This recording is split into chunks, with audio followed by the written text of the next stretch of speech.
Boa tarde! Mais um capítulo do nosso grupo de estudos sobre o livro A Disciplina Positiva. Chegamos finalmente no capítulo 10.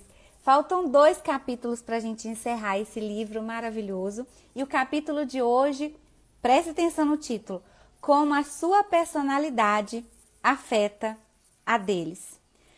O modo como nos comportamos, o nosso temperamento, a nossa personalidade impactam na vida dos nossos filhos, podendo até interferir na formação da personalidade deles também. Quer saber mais sobre isso? Então vem com a gente. Vou convidar a Deise Ladentim a essa conversa maravilhosa. Boa tarde, Deise! Tudo bem, minha querida? Boa tarde! Tudo bem? E você? Como vai? Ótimo, ótimo, graças a Deus. E quando eu olho para trás, eu vejo o quanto a minha mente já se abriu e o quanto isso interferiu na minha relação com meu filho e também na relação com meu marido e com outras pessoas. Então a gente recomenda sim a leitura do livro. Se você não leu, aproveita, lê. Se você não quer ler, também não tem problema, acompanha aqui com a gente. No canal Mães e Abraços, no YouTube, tem todos os capítulos para você. Aqui também no Instagram, no meu perfil, no perfil de Deise Ladentim, tem todos os capítulos. Então, você não tem motivo para não assistir, para não aprender. E esse capítulo fala de algo que eu gosto muito de trabalhar, que é sobre a personalidade. E o que me chamou a atenção é o seguinte: os nossos comportamentos, eles impactam no comportamento das crianças. Gente, é real. Às vezes somos nós os provocadores de comportamentos desafiadores. Por isso é tão importante a gente olhar primeiro, quando alguma mãe vem questionando sobre o mau comportamento dos filhos, eu levo ela para essa viagem, uma viagem de descoberta. Primeiro, olhar para dentro de si, analisar os seus próprios comportamentos, para olhar para o contexto, para o cenário, que está ao redor daquela criança, para as relações sociais, para depois ver a criança, né? Para depois ver ali a raiz daquele problema, tentar procurar a raiz, a causa daquele mau comportamento na criança. Olha, como psicóloga, eu atendo crianças também, né? Eu acompanho famílias e a maioria, eu diria 99,9% dos problemas, das demandas que as famílias chegam, apontando a criança como a causadora daquele problema, quando a gente vai fazer um trabalho, né, de investigação para tentar ajudar a família, a gente vê que a criança é um bode expiatório. Colocam na criança essa responsabilidade pelos problemas, pela rebeldia, pela birra, pela desobediência. Mas quando a gente vê a família, o problema não está na criança. O sintoma é familiar. Por isso que a gente precisa olhar para o nosso próprio comportamento. Sim. E esse capítulo nos dá uma chave muito interessante, é como um espelho, porque ela traz uma abordagem de perfis de personalidade, ou seja, ela traz uma abordagem que nos ajuda a enxergar as tendências comportamentais. Eu não sei se você já ouviu, existem uma série de abordagens que nos ajuda a enxergar quais as personalidades que nós temos, né? Existe o DISC, que é muito conhecido, que trabalha com 4 perfis também, que é o dominante, o influente, o estável e o conformidade. Tem um outro modelo também que eu conheço, que é o Eneagrama. Gosto muito do Eneagrama, que trabalha com 9 tipos de personalidade, uma série de associações. E ela traz uma outra chave aqui, inclusive, que foi criada, né, por uma psicóloga israelense, chamada Nira Kefi. E é uma abordagem chamada prioridade do estilo de vida. E ela também trabalha com quatro tipos, né, de prioridades de estilo de vida. É importante a gente entender que a ideia não é colocar as pessoas numa caixinha, não é essa a ideia. Não é trazer estereótipos, né, dizer você é assim. Não, nenhum modelo que explica os vários tipos de personalidade, de tendências comportamentais, dá conta de nos descrever. Porque nós somos muito complexos, nós somos únicos, nenhum dá conta. Mas eles são uma espécie de espelho, eles nos ajudam, esses modelos de perfis de comportamento, né, de modelos de personalidade, de tipos de personalidade, nos ajuda a nos olhar, a enxergar quais são as nossas tendências. Como é que normalmente a gente se comporta quando a gente, por exemplo, se sente insegura, se sente num contexto de estresse. Como é que a gente se comporta? Ou quais são as nossas principais características, né? Como nós tendenciamos a nos comportar nos relacionamentos, diante dos conflitos. Então, são chaves importantes para o nosso próprio autoconhecimento. E ela traz essa chave aqui e a gente vai falar sobre essas 4 chaves. E então, a gente tem que descobrir qual que é o estilo da nossa personalidade. Entender os pontos fracos, trabalhá-los e fortalecer os pontos fortes, para que isso impacte na vida dos nossos filhos de maneira positiva. Então, ela trouxe aqui os 4 perfis de personalidade. São estilos de personalidade. Fica atenta aí e descubra qual que é o seu. O primeiro é o conforto. São pessoas descontraídas, diplomáticas, previsíveis e apreciam pequenos prazeres. Interesse no conforto. E aí, esses pais têm o lado negativo dessa personalidade, que eles tendem a ser permissivos. Porque eles querem evitar a dor e o estresse. E aí, eles não querem criar embate com a criança, sabe? Aquela situação de tensão com a criança. Então, ela permite a criança fazer o que ela quiser. Mesmo que isso fira os seus limites. Por exemplo, eu tenho um apego com o meu sofá, né? E eu quero cuidar do meu sofá. E o meu filho quer brincar pulando no sofá. A pessoa que tem um estilo de personalidade baseada no conforto, ela fala assim, deixa, depois eu compro um sofá novo, não quero, não, deixa. Então, tende a ser pais permissivos, e isso é muito negativo. Porque cria filhos que a gente chama da síndrome do imperador. Criam filhos dominadores, manipulativos, e que acham que o mundo tem dívida, né? E que o mundo deve servi-los.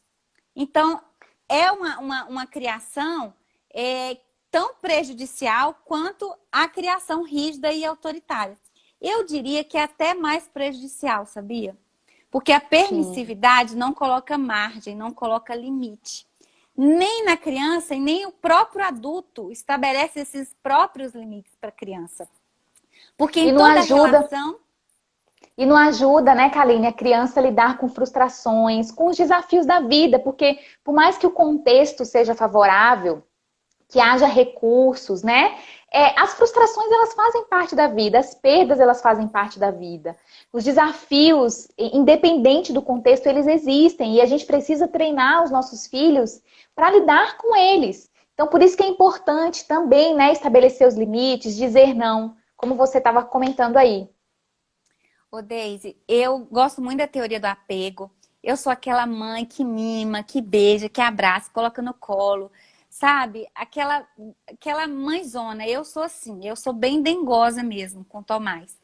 Mas eu entendo que estabelecer limites é dar ao meu filho segurança e proteção. Ele precisa dessa margem. Todos nós, em todo tipo de relação, precisamos estabelecer limites. Opa, peraí, você pode ir até aqui. Daqui você não passa, não. Daqui eu não aceito, não. Às vezes, na relação com filhos, a gente permite que os filhos façam muitas coisas, né? E que ultrapassam os nossos próprios limites. Existem mães, Deise, que se anulam completamente diante da maternidade. E se tornam mães insuportáveis porque estão sobrecarregadas, cansadas, porque se anularam, porque se omitem. Omitem os seus próprios desejos. E é interessante, Kaline, que normalmente essas pessoas não apenas são assim, permissivas e não estabelecem limites com os filhos. Tem essa relação com os filhos, mas se a gente observar também tem esse relacionamento abusivo e não saudável com outras pessoas. Quantas mulheres, gente, passam uma vida inteira sofrendo diante de um relacionamento amoroso, diante de um casamento, Porque não colocou limites, porque se anula o tempo todo, porque não se permite dizer o que afere, né? Porque não se permite discutir para criar acordos. Então, assim, esse é um assunto muito sério. E eu quero te convidar, se você tem esse perfil, porque nós temos um perfil e algumas tendências que são naturais, né? Agora, o fato de nós termos essas tendências naturais não significa dizer que a gente não possa ampliar a nossa consciência sobre quem nós somos, sobre os nossos comportamentos e também desenvolver os nossos pontos fracos, né? Os nossos pontos de melhoria. Ou seja, peraí, eu me vejo assim, eu sou essa pessoa que tem dificuldade com conflito, que tem dificuldade de estabelecer limites, porque eu quero a paz. Tem pessoas que são assim, né? Pacificadoras, são ótimas mediadoras, ouvintes, mas muitas vezes elas não conseguem estabelecer esses limites saudáveis para a própria saúde delas, nem para a saúde dos relacionamentos. Porque para a gente estar bem, ter relacionamentos saudáveis, nós precisamos também estar bem. Então, se você se observa assim, né, calma. Não é que você precisa ser outra pessoa, não. Pelo contrário, a transformação exige aceitação, autoaceitação. E essa autoaceitação ela é necessária para que você se enxergue, para que você se observe, que você se posicione de uma maneira diferente. Então, vamos lá agora para o segundo estilo de personalidade. São 4. Controle. Porque dessas 4, gente, a autora ela fala que tem uma que é predominante, né, que é a primária, e a outra que é a secundária. Então, o controle são pessoas altamente organizadas, líderes, elas gostam de estar no controle, no comando das situações, porque estar no comando traz segurança. São produtivos, são persistentes, são assertivos, tem muito respeito pelas leis e pela ordem, tendem a ser pais rígidos. Pode causar na criança rebeldia, resistência, né? Ou então prejudicar a autoestima da criança. A criança pode, ela vai por esses 2 caminhos. Ou ela fica rebelde contra o pai, né? Resistente contra o controle dos pais, ou então ela se torna um bajulador dos pais, dependente da aprovação. E aí, quando a gente fala de maternidade, uma coisa, gente, a gente tem que deixar, é abrir mão do controle. Não tem como ser mãe e não abrir mão do controle. Crianças não são máquinas, são seres humaninhos, são gente. E eu falo, e sabe o que eu acho interessante, Deise? Que a gente percebe que a maternidade é um lugar que a gente não tem controle mesmo sobre tudo, sabe? É no parto. Presta atenção. Sim. A gente amamentação. Eu fiz curso de amamentação, eu sabia toda a teoria. Chegou na hora H, não mamou, não deu certo. Eu tive que recorrer à ajuda.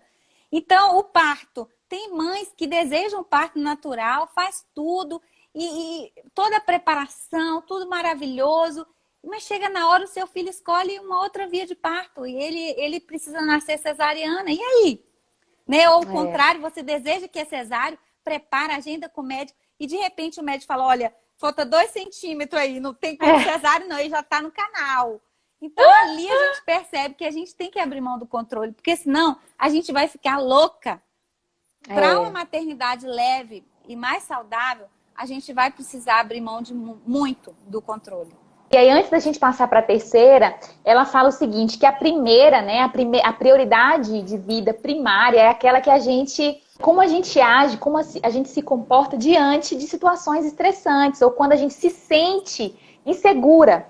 Por quê, gente? Assim como a criança, a gente falou na live anterior, né, que a criança, ela tem objetivos equivocados, né? Ela quer se sentir aceita e importante. E quando isso não acontece, quando ela não percebe, quando ela não entende, quando ela não sente que ela é aceita e importante, ela começa a se comportar de maneiras que a gente chama de mau comportamento para chamar atenção e dizer, olha, né? São objetivos equivocados. Às vezes ela quer atenção demais, mas porque ela acha que dessa forma ela vai se sentir aceita e importante. Às vezes ela quer disputar poder porque ela acha que dessa forma também ela vai ser aceita e importante. Então, assim como as crianças têm objetivos equivocados de comportamento, os adultos também têm. Ou seja, nós nos comportamos não de uma maneira que a gente gostaria, é como se fosse um comportamento maquiado, maculado, né, que esconde a real motivação, que também é essa. Nós também, como adultos, queremos ser aceitos e importantes. Nós queremos isso é uma necessidade nossa. E aí, muitas vezes, para a gente se sentir aceito e importante, a gente também tem alguns comportamentos assim. Como querer controlar tudo, né? Ou querer a paz em nome do amor. A gente não, em nome do amor e de se sentir aceito, a gente de forma alguma expõe as nossas opiniões, ou a gente quer discutir um problema, né? Ou a gente quer contrariar o outro. Então, nós também temos objetivos equivocados de comportamento. E olhar para essas 4 prioridades do estilo, né? De estilo de vida, nos ajuda a observar quais são esses nossos comportamentos equivocados. E esse aí do controle que a Karine falou é um deles, assim como o primeiro, que foi o conforto. Eu falei da prioridade da primária, né? E tem a secundária. Que é o que a gente falou aqui de 2. Normalmente a gente tem 2. A primária, que é quando a gente está em situações assim, de insegurança, de estresse. E a secundária, quando normalmente a gente se sente seguro. É como a gente age quando a gente se sente seguro. Então, vamos lá para a terceira. Satisfação. São pessoas amigáveis, são pessoas pacificadores. Esse é o da minha mãe e o do meu marido. É esse. Pacificadores, comprometidos, voluntariosos, gostam de servir o próximo, são os heróis dos desfavorecidos, faz tudo para criança. Essa parte não é do meu marido, não. Porque aqui quem faz tudo para criança é eu. Ele é rígido. Mas faz tudo para criança porque é aquela pessoa que ela se sente feliz e segura quando ela está servindo o outro. Quando ela está se sentindo útil para o outro. Então, essa necessidade de aceitação e importância é quando ela está fazendo algo pelo outro. Então, são pessoas que querem demonstrar o tempo todo o serviço. E isso pode interferir negativamente, né, impactando o desenvolvimento da criança. Por quê? Porque são pais que falam, não, o papai faz isso aqui, filho. Pode deixar que o papai faz. Não, deixa que a mamãe veste sua roupinha. Não, deixa que a mamãe coloque comidinha na sua boca. E isso atrapalha o desenvolvimento da criança, porque são pais muito super protetores, que fazem tudo, né, para criança, para agradar a criança. Então, os pontos fortes são esse, né, que é o serviço. Isso é muito lindo, né, a disposição do coração para servir. Mas o ponto negativo é esse. É muitas vezes não permitir, eu falo que crianças são navios, é não permitir que esse navio enfrente o mar. Então, são pais que ficam ali, né? Não fica aqui no porto, filho, tá tão confortável, tá tão bom aqui, fica aqui com a mamãezinha. O cara tem 40 anos. Não, fica aqui na mamãezinha, fica aqui. Aqui tá bom, aqui tá gostoso, fica com a mamãezinha. Ou seja, né? Não permite que os filhos vão e enfrentem as tempestades, as adversidades da vida, porque isso faz parte de um desenvolvimento emocional saudável. Imagine se só tivessem acertos na nossa vida, se só tivesse sucesso, nós não iríamos evoluir como pessoas, né? Nós nos tornamos quem somos hoje, sim, por causa das coisas boas, do sucesso, mas também dos erros e dos fracassos e dos tombos que a gente levou. É só assim que a gente aprende a andar, é levando tombo. E o quarto, né, o estilo, né, a quarta prioridade, como ela chama, é a superioridade. O que acontece? Essa pessoa que tem esse perfil, né? Normalmente elas são pessoas que têm medo da insignificância e da irrelevância. Elas querem ser relevantes, elas querem fazer com que as coisas tenham sentido. E aí, o que ela faz para isso, né? Fazer mais. Ela é aquela pessoa que tem um alto padrão de execução, né? São pessoas muito excelentes. E aí ela quer ser melhor muitas vezes que os outros, ela quer estar certa, né? Quer ser mais competente. E aí quais são os pontos fortes desse estilo? São pessoas normalmente dinâmicas, idealistas, persistentes, né? Têm um alto poder de realização, demonstram interesse social, são pessoas realizadores, né? Pessoas realizadoras. E isso pode ajudar os filhos exatamente a ter essas habilidades, né? Não, eu sou resiliente, eu posso ser resiliente, eu posso ser persistente, eu posso conquistar, eu posso fazer, né? Mas quais são os pontos fracos? Normalmente são pessoas viciadas em trabalho, sobrecarregadas, porque são pessoas que lidam muitas vezes com perfeccionismo, nunca tá bom, nunca tá pronto, então é aquela coisa, né, difícil de sair, excessivamente responsáveis, excessivamente comprometidas.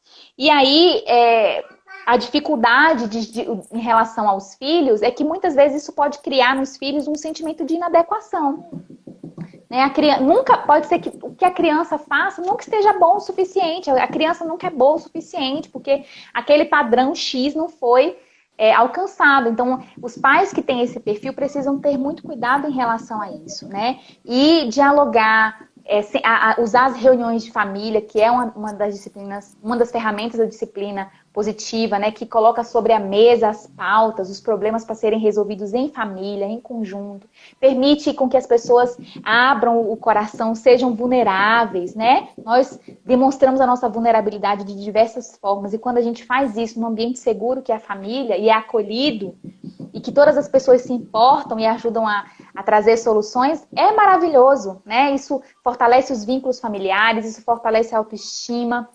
Isso cria soluções saudáveis que levem todas as pessoas em consideração. São chaves, né, Kaline, novamente, que nos ajudam a enxergar aquilo que nós somos fortes, mas também que nos ajudam a enxergar aquilo que nós precisamos melhorar e começar a adotar. Quais ferramentas eu posso adotar para lidar com os meus pontos fracos?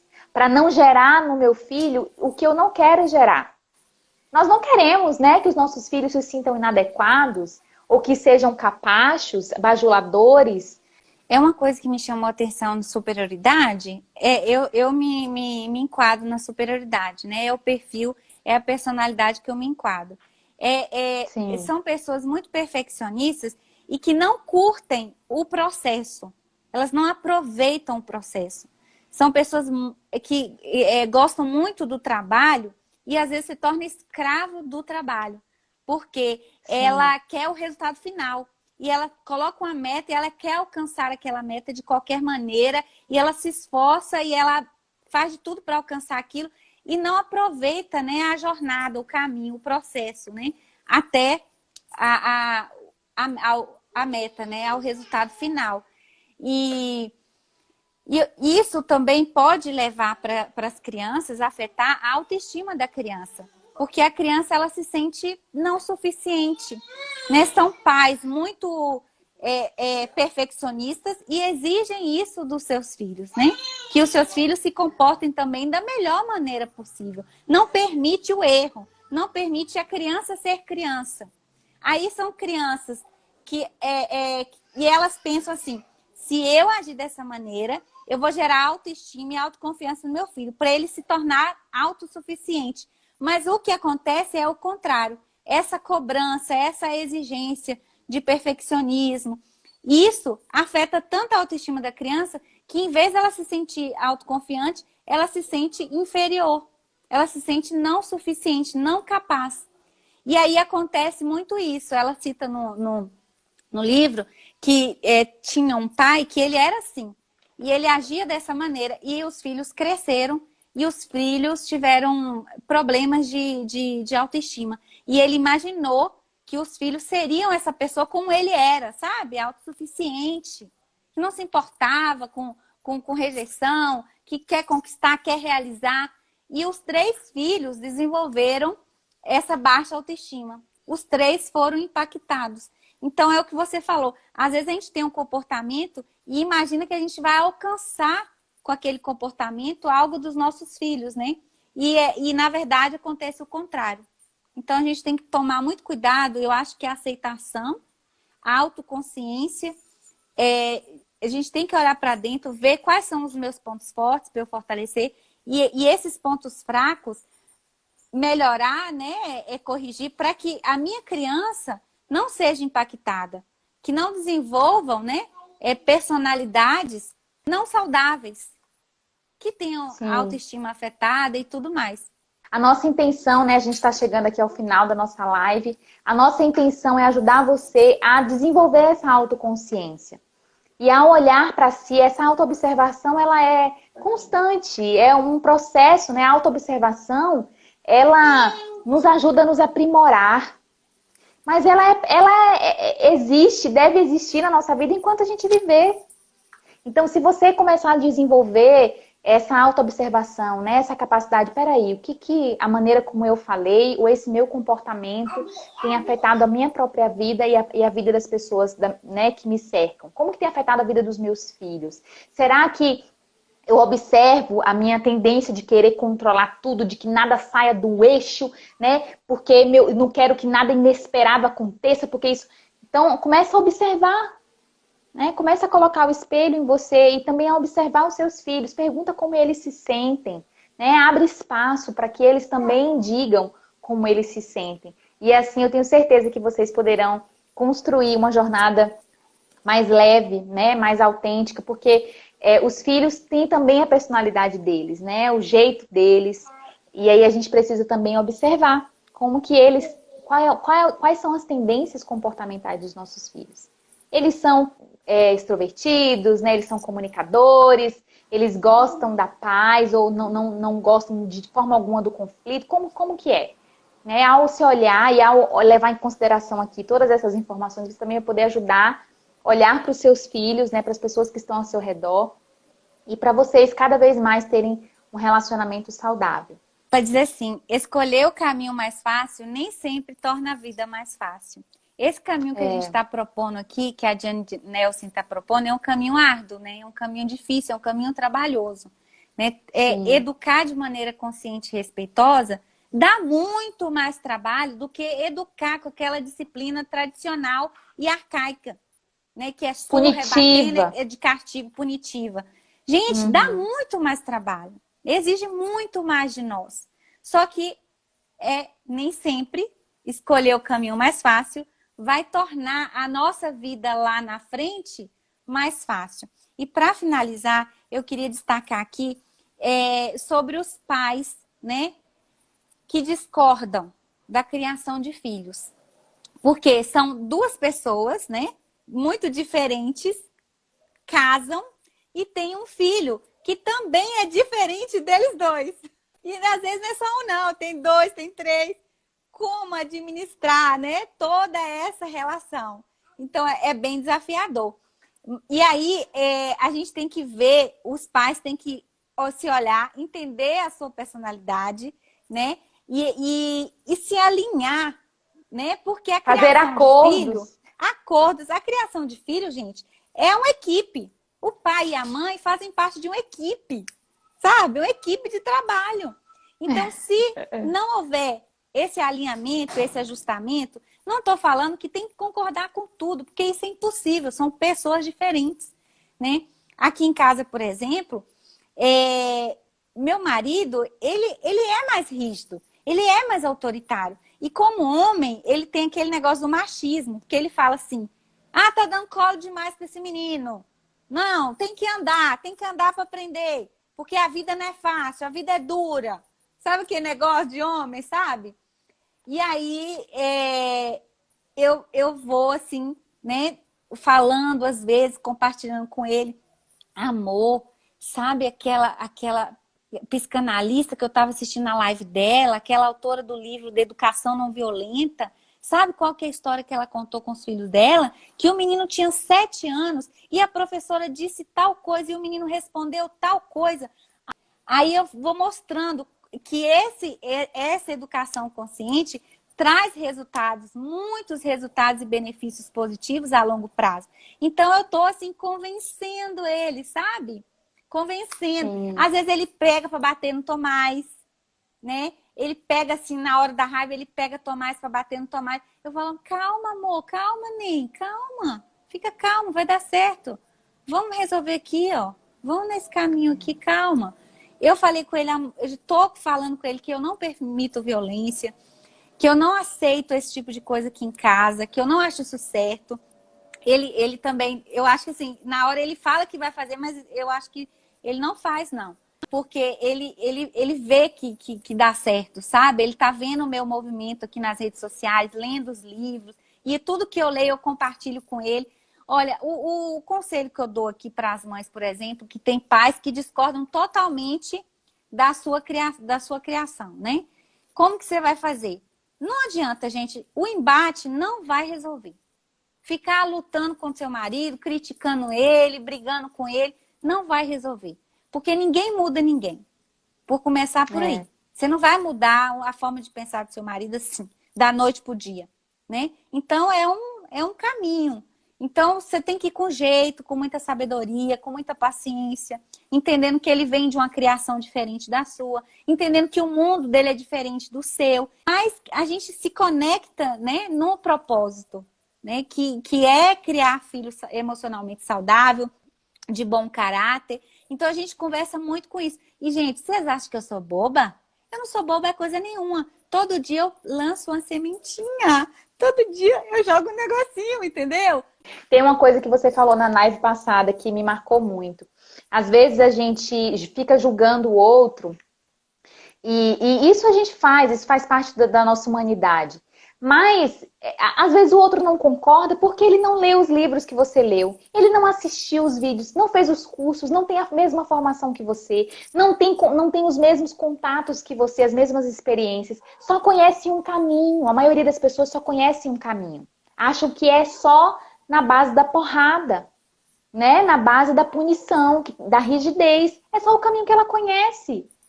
Então, isso exige da nossa parte paciência, empatia. Olha, deixa eu te mostrar, tem outros caminhos, tem outras formas de fazer. Vamos descobrir juntos? Vamos experimentar?